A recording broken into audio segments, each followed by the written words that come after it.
안녕하기 힘든 시장, 그래도 인사를 드려보고 있는 크립토 마토입니다. 어제 난리가 났었던 암호화폐 시장, 공포가 여기저기서 스멀스멀 기어 올라오고 있습니다.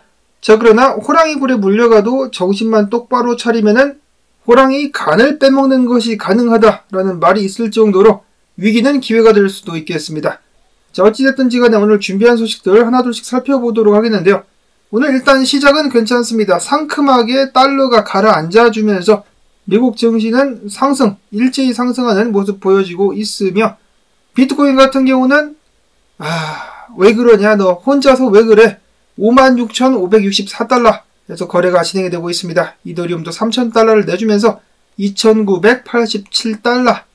과연 지금부터 비트코인이 반등을 해줄 수 있을 것인가, 아니면 추가적인 하락이 나올 것인가, 뒤에 자세한 분석 및 데이터들을 모아봤습니다. 자, 일단 첫 번째로 오늘 미국 노동시장 관련된 소식이 나왔죠. 미국의 6월 고용 증가가 20만 6천명, 실업률 같은 경우는 2년 7개월 만에 최고치인 4.1%에 달했다라고 하는데요. 고용 냉각이 보여지고 있다. 미국의 뜨거운 노동시장, 강력한 노동시장이 식어가고 있는 것으로 보여지고 있다. 미국 노동부는 6월 미국의 비농업 일자리가 전월 대비 20만 6천명 늘었다라고 밝혔는데, 이는 다우존스가 집계한 전문가 수치보다는 약간 높았지만은 직전 12개월 평균 증가폭 22만 명에는 크게 못 미치는 것으로 나타났다라고 밝혔습니다. 그리고 앞선 4월과 5월 고용지표도 큰 폭으로 하향 조정됐다라고 나와 있는데요. 해당 부분 같은 경우 집중해서 보지 않으면은 그냥 넘어가게 되는 수가 있습니다. 저 역시 몇 달 전부터 미국 정부가 계속해서 통계를 조작하고 있다는 의혹을 받고 있다라고 말씀을 전해드렸었는데요. 이렇게 떡하니 증거가 있지 않습니까? 일단 고용지표라든지 여러 지표를 긍정적으로 뻥튀기를 해가지고 내놓은 다음에 몇 달 후 아무도 관심을 갖지 않을 때 큰 폭으로 조정을 시킵니다. 수정을 시킨다라는 것이죠. 거짓말로 좋은 통계를 내놓고 나중에 숫자만 살짝 바꿔치기를 한다라는 것입니다. 그래서 지금 미국의 실질 경기 같은 경우는 알려진 것보다 훨씬 더 좋지 않을 수가 있다. 4월에서 5월 고용지표가 큰 폭으로 하향됐기 때문에 지금 우리가 생각하는 것보다 노동시장이 훨씬 더 상황이 좋지 않다라는 것을 예측을 해볼 수가 있겠죠. 자, 그리고 또한 실업률 또한 2년 7개월 만에 가장 높은 수준을 기록하고 있기 때문에 시장 참여자들은 조만간에 금리 인하가 있을 수 있을 것이다 라고 기대를 하고 있습니다. CME 페드워치에 의하면 일단 8월까지는 금리가 동결될 가능성이 95.3%인데 9월로 넘어가면은 70% 이상의 확률로다가 금리 인하가 한번 나오지 않겠느냐라는 기대감을 가져보고 있습니다. 자, 일단 노동시장이 작살나는 것은 작살나는 건데 그래도 인플레이션 데이터 등등을 살펴보고 관련된 결정을 내리게 되겠죠. 이어서 최근에 가장 많이 나왔었던 소식 중에 한 가지는 독일 정부가 계속해서 찔끔찔끔 비트코인을 내다 팔고 있다라는 것이었습니다. 그러자 독일 정치인 중에 정신을 좀 차리고 있는 독일 의원인 조하나 코타르 같은 경우는 야, 독일 정부 지금 뭐하냐, 미쳤냐, 지금 비트코인 그만 팔아라고 촉구를 했습니다. 그는 이야기하기를 미국은 비트코인을 전략적 통화 준비금으로 보유하는 것을 고려 및 논의하고 있다 라고 일단 이렇게 이야기를 했는데 아직 안 하고 있죠. 트럼프가 대통령이 당선되게 된다라면은 그렇게 할 가능성이 있다라는 소식이 나오긴 했었는데, 이 사람 같은 경우는 이미 트럼프가 대통령이라도 된 것 마냥 이야기를 하고 있네요. 자, 아무튼지 간에 미국은 그렇게 하고 있는데 독일 정부는 대규모 매각 중이다. 비트코인의 추가 매각은 합리적이지도 생산적이지도 않은 조치다. 비트코인은 국가 재정 다각화에 귀중한 자산이 될 수가 있다라고 밝혔습니다. 나중에라도 비트코인 가격 더 높게 올라간다라면은 이 비트코인 매도하라고 시킨 놈 잡아가지고 책임을 물어야 되는 것이 아닌가. 자, 그 다음으로 파이낸셜 타임즈 같은 경우는 암호화폐 시장은 다음 촉매제, 상승 촉매제를 모색 중에 있는데 그것이 트럼프의 당선이 될 수 있겠다라고 밝혔습니다. 자, 근데 모르죠. 당선 전까지는 모르겠는데 당선 후에 미국 경기 상황에 비트코인 시세가 영향을 받을 수가 있기 때문에 그런 점들은 꼭 주의를 해야 되겠습니다.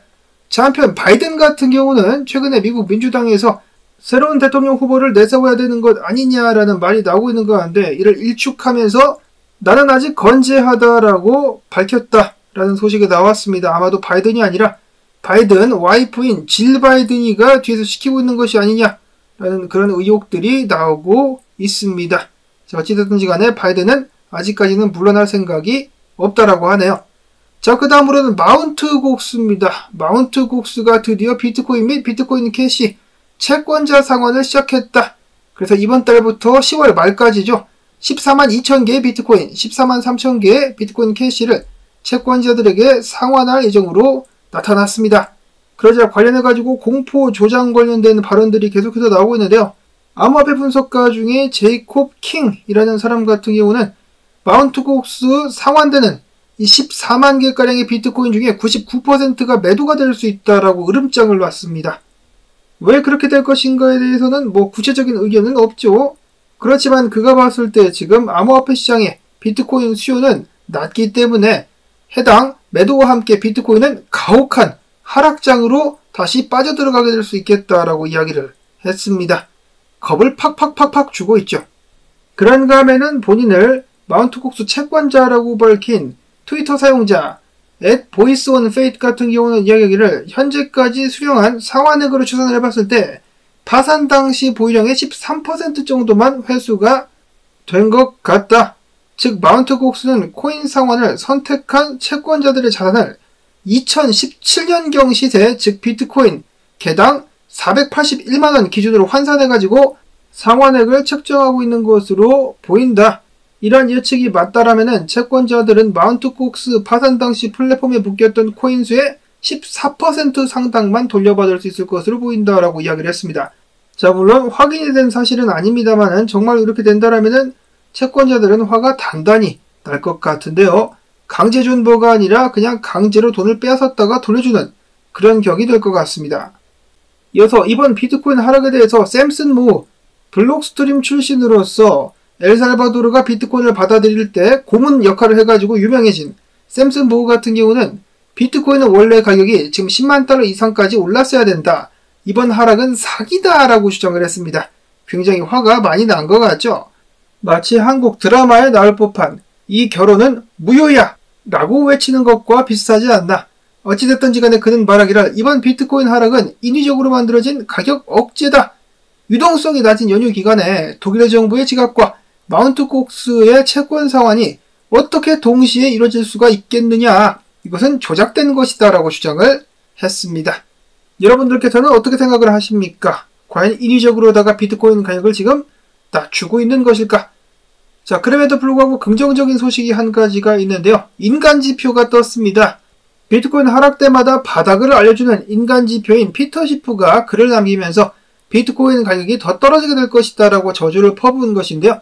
이 시장에 어느 정도 계신 분들은 아시겠지만 피터 시프가 이런 식으로 오도방정을 떨면 그 자리가 바닥이 됐었던 일들이 과거에 수차례나 있었습니다. 그렇기 때문에 비트코인이 조만간에 반등할 수 있지 않을까. 또한 피터 시프 외에 유명 인플루언서인 문칼이라는 사람 같은 경우도 비트코인이 38,000달러까지 하락하게 될 것이다 라고 이야기를 하면서 인간 지표들이 바닥을 찍어주려고 열심히 노력하고 있는 모습 보여지기도 했었습니다. 다음으로는 강세장은 아직 끝나지 않았다라는 주장들이 몇 가지가 있는데요. 첫 번째로는 블록스트림의 CEO 아담 백 같은 경우는 과거 불장에서도 이런 식으로 38%, 30% 하락 및 조정은 여러 차례 나왔었다. 그렇기 때문에 쫄지 말고 가격 떨어졌을 때 비트를 적극 매수해야 된다라고 주장을 했었고, 크립토코언트의 쭈기영 대표 같은 경우도 47,000달러 선까지 비트가 흐를 수는 있겠지만은 그래도 상승장은 지속될 것이다 라고 밝혔습니다. 현물 보유자라면은 내년 초중순까지 계속해서 비트를 보유하는 것이 낫지만은 레버리지, 선물 거래자들은 웬만하면 거래하지 말고 그냥 짜져 있는 것이 안전할 것이다라고 이야기를 했습니다. 이어서 비트코인이 쭉 하락한 가운데 댄 크립토 트레이드 분석가 같은 경우는 일봉 차트를 이렇게 그리면서 이야기를 했는데요. 채널 하단, 자 이렇게 보니까 지지가 안 깨진 것 같죠? 추세가 안 깨진 것 같다. 불플래그가 보여지고 있다. 여기 맞고 하단 맞고 반등하고 있다라고 이야기를 했습니다. 깨지지 않고 반등을 쭉 이어갈 수 있다라면 다시금 장이 살아날 수 있을 것 같은데요. 자, 일단 오늘 반등 나올랑말랑 하고 있는 가운데 코인베이스 프리미엄이 그래도 바이낸스보다 높게 올랐다. 다행이다라고 디파이맨이 이야기를 했었고, 댄 크립토 트레이드 해당 분석을 남긴 사람 같은 경우도 그래 반가운 소식이다라고 반겼습니다. 이어서 비잔틴 제너럴 분석가 어제 하락 때문에 미결제 약정이 싹 쓸려 내려감과 동시에 아직도 펀딩은 마이너스, 그리고 어제 하락 때 거래량이 많이 나왔었는데 이로 미루어 보았을 때 코인들의 손바뀜 현상이 일어난 것 같다. 내 생각에는 지금부터 시장이 반등하지 않겠느냐라고 주장을 했었고, 네브라스칸 군어 분석가 같은 경우도 비트코인이 가까스로 지지 근방에서 와리가리를 치고 있다. 주말 동안의 단기 저점은 나온 것으로 사료가 된다라고 이야기를 했습니다. 주말 동안의 반등 나올 수 있을 것인가? 로만 분석가 같은 경우는 4시간 봉 기준으로 상승 다이버전스가 나왔다.